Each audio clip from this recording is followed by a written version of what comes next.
a very, very interesting conversation took place on Fox Sports Radio over the weekend.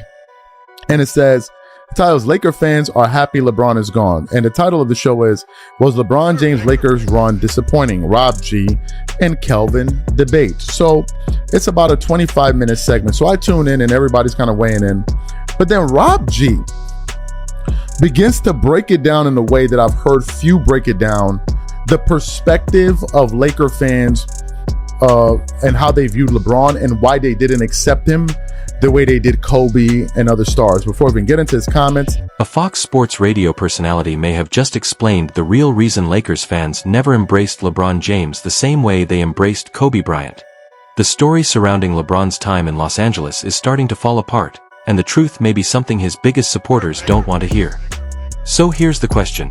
Is winning just one championship during a 5-year run enough to earn the status of a true Lakers legend? Or are the expectations of this franchise simply much higher than that? Let me know what you think in the comments. Disagree. Let me make sure we're on the same page. If a Laker fan said, I'll be honest, I think the LeBron era was a little disappointing, I don't have a problem with that. I'm talking about the hate, the good riddance, never should have came. That's the stuff I'm talking about. If you just did an assessment and say I wanted more, I thought there was left more to be desired, I'm cool with that. But you know this, I was on the air the day he signed. We took calls the whole rest of the show, as you can imagine. It was a huge deal then. And 90% of the calls were, we don't even want him. Get out of here. I'm like, dude, who doesn't want the best player in whatever sport? So the Lions wouldn't want Patrick Mahomes. Your Vegas Raiders wouldn't want say he was to leave next year. You get what I mean? So I was blown away. Nobody wants the best player. That makes zero sense. We need to address the full-blown media meltdown happening right now, because the sports media machine clearly has no idea how to handle the way Lakers fans are reacting to the end of this era. 4 years, national analysts tried to sell everyone a carefully crafted fairy tale. They expected fans to celebrate endlessly, throw parades, and pretend that one championship was enough to completely rewrite the history of one of basketball's most iconic franchises. But now that the emotions are starting to fade and the dust is finally settling, a much harsher reality is beginning to emerge, and it is hitting even LeBron's most dedicated supporters harder than they ever expected. And then the best player gets the championship. And again, I'm not saying it was perfect, but the get riddance, couldn't get out of here, never wanted you, should have never came. That's the part where I'm like, all right, that's too much extra sauce. That's all I'm saying. I would agree with that part. But I guess what my overall arching point, because if the extremism, yes, I would agree with you.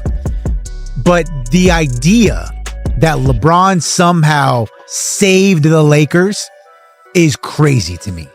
And the idea that the only reason why there are some segments, or not only reason, one reason why there are segments of Laker Nation that is happy to see him go is because of some affinity to Kobe, I think that is very overblown. On Fox Sports Radio, host Rob G delivered an analysis so direct that it completely cut through the manufactured headlines. While speaking with a passionate caller, he explained exactly why Los Angeles fans never embraced LeBron James in the same way they idolized Kobe Bryant, Magic Johnson, or Shaquille O'Neal. The biggest problem with LeBron's fan base is that they try to apply a small market mentality to a city where success is measured by championships, banners, and sustained dynasties. In Cleveland, winning a single title turned LeBron into a permanent local icon because the franchise had never experienced that level of success before. When he finally delivered a championship to Ohio, fans were ready to treat him like royalty. But Los Angeles operates by an entirely different standard. This is not a city that automatically worships every superstar simply because he puts on the purple and gold. Lakers fans have already watched Magic Johnson win 5 championships, Kobe Bryant win 5, and Shaquille O'Neal dominate the league during a historic three-peat. So walking into that environment and expecting fans to celebrate one championship over a 5-year period like it automatically places you among the greatest Lakers ever shows a fundamental misunderstanding of the culture. I think what it is being in LA and being a Laker is different than almost every other team in the league this side of the Boston Celtics. When you are a Laker and you go down the pantheon of great Lakers, winning one is like the bare minimum. If you want to consider yourself a great player in Lakers history, then it starts at 3. Like, don't even get me started if we haven't gotten at least 3. Jerry West went to the finals 9 times. And if you say, where does Jerry West rank on the pantheon of Laker greats? He's like 7th. Because he only got the one champion. Rob G made an excellent comparison by bringing up the legendary Jerry West to prove this exact point. West is not just an NBA icon, he is literally the silhouette used in the league's logo. He reached 9 NBA finals and later helped build championship teams as an executive. Yet even someone of Jerry West's stature is sometimes pushed toward the lower end of the conversation when Lakers fans debate the greatest figures in franchise history, largely because he won only one championship as a player. So if a legend like Jerry West can be judged by standards that high after dedicating decades to the organization, why would anyone expect Lakers fans to automatically crown someone who arrived later in his career, won one championship, and spent much of the rest of his tenure fighting to stay out of the play-in picture? The national media's reaction during this entire period was honestly incredible to watch. There were television personalities seriously suggesting that one championship should be enough to earn him a statue outside the arena. That kind of thinking sounds more like handing out participation trophies than understanding the expectations of serious sports fans. In Los Angeles, one championship is not the finish line, it is barely the beginning of the conversation. If you want to be mentioned alongside the true legends of the Lakers, one title is not enough. You need multiple championships and a sustained period of dominance. You need to build a real era of success, not combine one title with early playoff exits, constant roster drama, and a revolving door of coaching changes. Anyone to come out and say that, well, hey, LeBron got you that one championship, he led you out of the dark ages, you guys owe him a big debt of gratitude. You can appreciate what he did while also being honest about the fact that he left a hell of a lot of meat on that bone.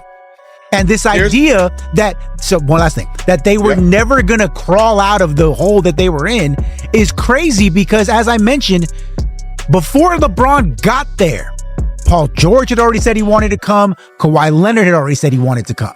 I'm not saying they were going to get both. They were going to get either one of them or there's going to be somebody else. But I can tell you is when you are the Lakers, every couple of years, eventually, somebody is going to want to say, I want to play in LA. I want to be on national TV. I want the mystique of being a Laker. And when you get there, the expectation is championship. And there are some guys who want that challenge. Not everybody, but the media continues to push this bizarre idea that LeBron single-handedly rescued the Lakers from decades of darkness. But that version of history simply does not hold up. Los Angeles has always been one of the biggest destinations in all of sports.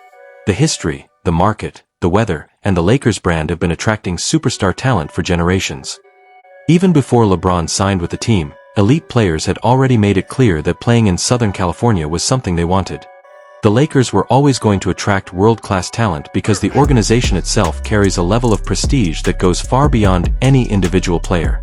He did not rescue the franchise from irrelevance. He chose one of the most glamorous and powerful sports destinations in the world, a place that was already built to attract superstars. When he arrived, many of his supporters seemed to expect Lakers fans to react with unlimited gratitude, as if a superstar had just driven an exotic luxury car into a small town where nobody had ever seen one before. But driving that same car into a neighborhood where everyone already owns multiple luxury vehicles creates a completely different reaction. People simply look at it and say, "Nice car. What else have you got?" That is essentially what happened in Los Angeles. Lakers fans were never going to be completely starstruck because they had already been spoiled by decades of genuine, sustained dominance. They wanted consistent excellence, deep playoff runs, and an unquestionable competitive edge. But instead of understanding those expectations, many of LeBron's supporters seemed to believe the entire fan base should simply be grateful that he decided to show up. it's a different conversation. And even to go across to Boston, you mentioned Jaylen Brown at the end of last hour about, hey, he's going to be welcome back in Boston. I'm sure he is, because they seem to like him for the most part, even maybe at the end of Little Rocky. Mm-hmm. But Brad Stevens knows that we are not in the business in Boston of just being competitive. We are not the Cleveland Cavaliers where we don't mind maxing out Donovan Mitchell, knowing that there's a ceiling as to how high we can get. They are in the business of championships. And they determined that they cannot win a championship with Tatum and Brown taking up 70% of the cap. The Lakers are the same kind of situation. And for Now look at what the Lakers actually accomplished during those 5 years outside of that one championship season. The pattern was remarkably consistent: average finishes, play-in tournaments, early playoff exits, and one Western Conference Finals appearance that ended in a sweep. In any major sports market with serious expectations, that kind of inconsistency over a 5-year period would be viewed as a disappointment. Yet national commentators tried to sell it as some kind of golden era that Lakers fans should be permanently grateful for. Eventually, the gap between what the media was promoting and what fans were actually watching every week became impossible to ignore. The difference between how Kobe Bryant was viewed comes down to culture, identity, and an unmatched level of commitment. Kobe never treated the Lakers like a temporary stop or a platform for outside ambitions. He spent 2 decades wearing the same jersey, facing every challenge head-on, battling through major injuries, and demanding excellence from himself and everyone around him. Fans watched him sacrifice for the city, accept responsibility when things went wrong, and lead the franchise to 5 championships through relentless determination. That kind of connection cannot be manufactured with public relations campaigns, social media posts, or carefully produced documentaries. A bond like that has to be earned over years of sacrifice and performance on the court. Instead of consistently accepting responsibility, difficult seasons often became surrounded by media leaks, subtle blame games, and shifting explanations. When roster construction failed, the blame quickly moved toward the front office or coaching staff. When young players struggled under the pressure, their names suddenly appeared in trade rumors while the biggest star was largely protected from serious criticism. That kind of strategy might work in a market where fans are simply excited to remain relevant.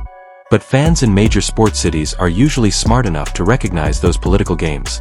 They want a leader who accepts the pressure, takes responsibility, and makes the team better through preparation and effort, not just public relations. Even some major analysts tried to warn fans that the Lakers would face a dark future once this era ended, as if the franchise had not already spent much of that era dealing with mediocrity. How exactly do you scare a fan base with 5 difficult years ahead when those same fans have already watched 5 years of play-in battles, roster chaos, and even missing the postseason altogether? That fear-based narrative simply does not work on people who actually follow the standings. The fans were ready to move forward because they understood that the spectacle was no longer producing the level of success expected from the Lakers. This entire situation has become a major reality check for national sports media personalities living inside their own echo chambers. They assumed social media numbers, star power, and brand influence could somehow overpower decades of Lakers history and deeply established fan culture. They believed that repeating impressive statistics on morning debate shows would be enough to convince everyone that the reality on the court did not matter.